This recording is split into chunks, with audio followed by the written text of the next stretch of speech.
शिरवणे MIDCमध्ये रात्रीच्या सुमारास भीषण आग लागली होती। शिरवणे MIDCमधील शुभदा कंपनीमध्ये आग लागल्याची घटना रात्री 11:30च्या सुमारास घडली। आग इतकी भयंकर होती की आग विझवण्यासाठी अग्निशमन दलाचे शर्थीचे प्रयत्न सुरू होते।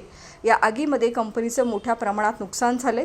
तब्बल 9 तासांनंतर आग आटोक्यात आणली गेली। घटनास्थळी अग्निशमन दलाच्या 10 ते 12 गाड्या दाखल होऊन आग आटोक्यात आणली।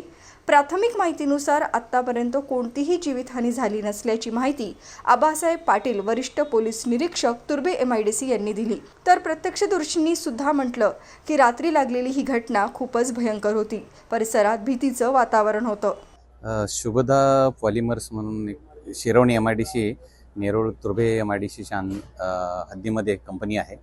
रात्री 9:30 वाजताच्या दरम्यान या ठिकाणी छोटी आग लागलेली होती। परंतु या कंपनीमध्ये पॉलिएस्टर रेझिन म्हणून केमिकल्स मोठ्या प्रमाणात असल्यामुळं आगीनं रौद्ररूप धारण केलं होतं।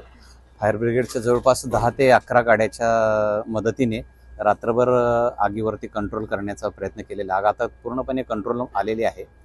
कोणतीही जीवितहानी झालेली नाही आणि सध्या आगीवरती कंट्रोल आहे। शुभदा पॉलिमर्स ही कंपनी इंडस्ट्री आहे, त्याच्यामध्ये ही आग लागलेली आहे। जे इलेक्ट्रिक वायर आहेत त्या वायरचं या ठिकाणी कोटिंगसाठी जे वापरलं जातं त्याच्यासाठी पॉलिमर्सचे वापरले। ये आग लगी है, मुझे जहाँ तक पता चला 10:30 बजे के आसपास, और आग लगने की वजह अभी भी कुछ पता नहीं है, पर वो लोगों का कहना है कि इसके अंदर केमिकल्स वगैरह थे, इसकी वजह से आग ज़्यादा लगी। इलेक्ट्रिक कुछ तो खंभों पे लगने वाला इलेक्ट्रिक गैजेट्स बनाती है।